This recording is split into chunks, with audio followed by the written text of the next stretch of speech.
The underground tunnels exhaled a breath of stale, metallic air as Fred and Daphne descended deeper.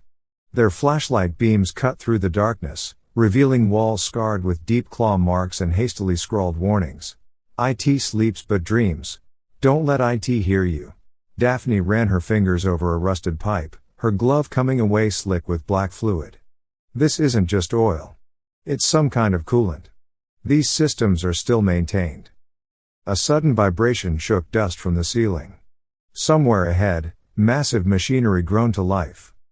Fred's light caught a security door marked Core Access, authorized personnel only. The electronic lock was smashed, wires dangling like severed nerves. Inside, the chamber pulsed with a deep crimson glow.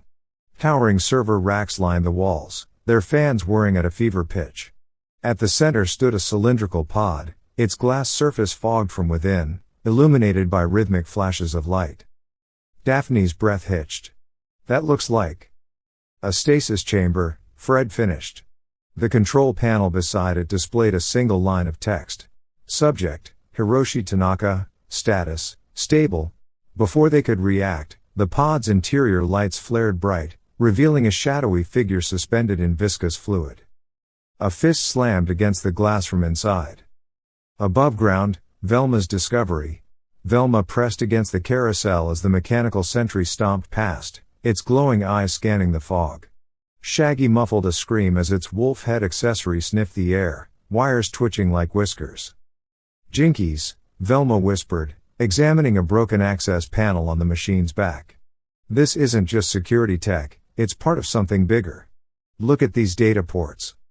Scooby whimpered as the ground trembled. The Ferris wheel's supports groaned as it began rotating faster, its lights strobing erratically. Then, a new sound. From beneath their feet came a deep, mechanical heartbeat, growing louder with each passing second. The animatronic wolf's head suddenly snapped toward them, its jaw unhinging to emit a distorted scream. "You will join the attraction?" Velma's eyes widened. "It's not just one machine, the entire park is connected." As if responding, every ride in Yoru no Yumi activated simultaneously. The roller coaster's chain lift clanked to life. The carousel began spinning, its calliope playing a warped rendition of a childhood melody. And from the park's center, the ground split open with a thunderous crack, revealing a yawning elevator shaft descending into darkness. A cold, mechanical voice echoed from below. "Welcome to the final ride."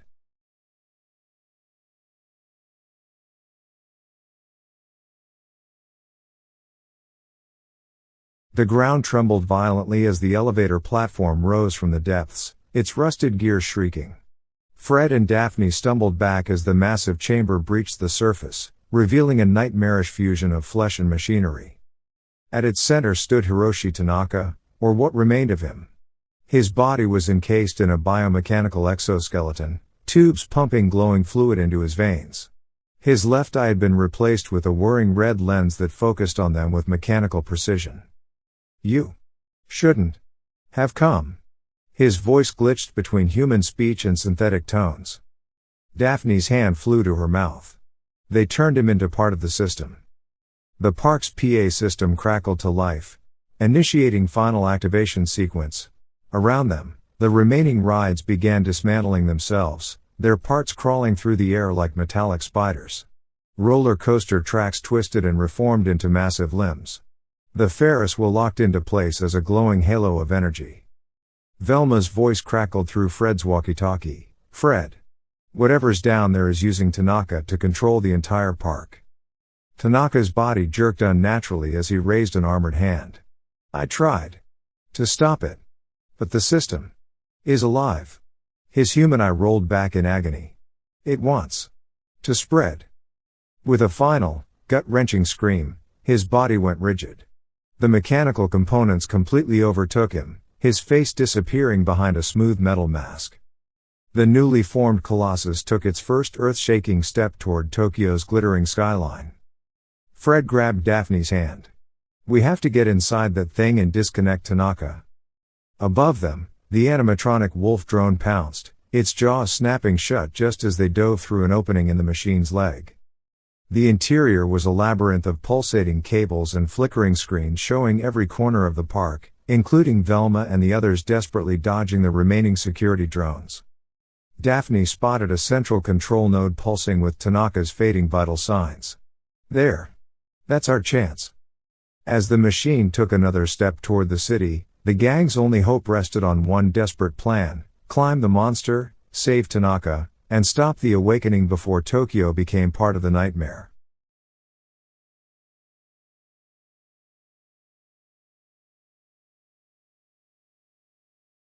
The mechanical titan lurched forward, each step shaking the earth as Tokyo's skyline loomed closer.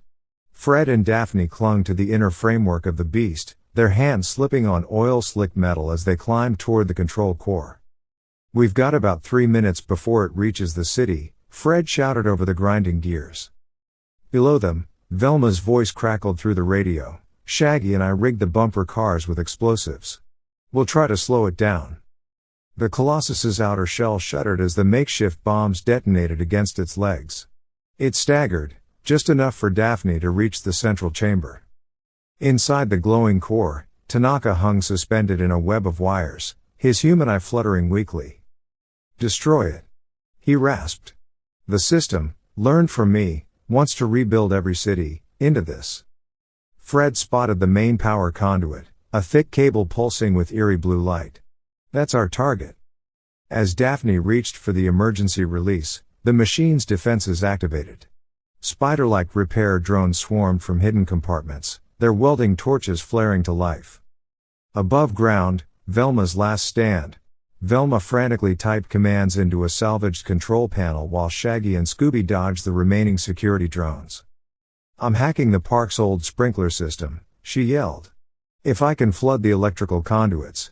The animatronic wolf lunged from the shadows, its jaws clamping down on the console in a shower of sparks. Scooby didn't hesitate. With a running start, he crashed into the drone, sending both tumbling into the park's central fountain just as Velma's program executed. Water erupted from every pipe, meeting live wires in a spectacular explosion of steam and sparks. Inside the Titan, the central core flickered as the park's power failed. Daphne seized the moment, yanking the main conduit free in a shower of blue sparks. The Titan's steps became erratic.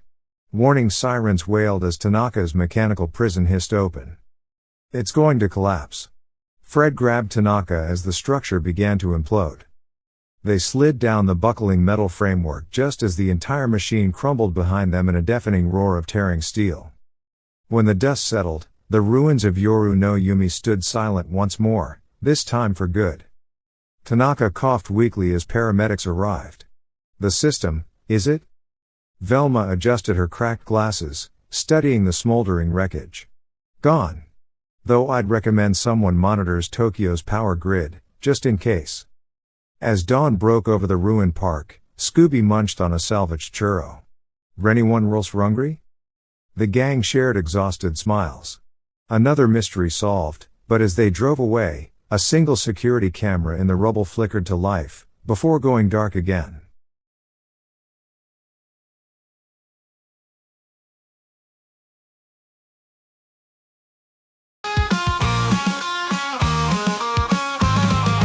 Scooby-Doo, we're saying goodbye till the next adventure in the spooky sky. Grab your snacks, the gang's on the road with Scooby-Doo, we're on patrol.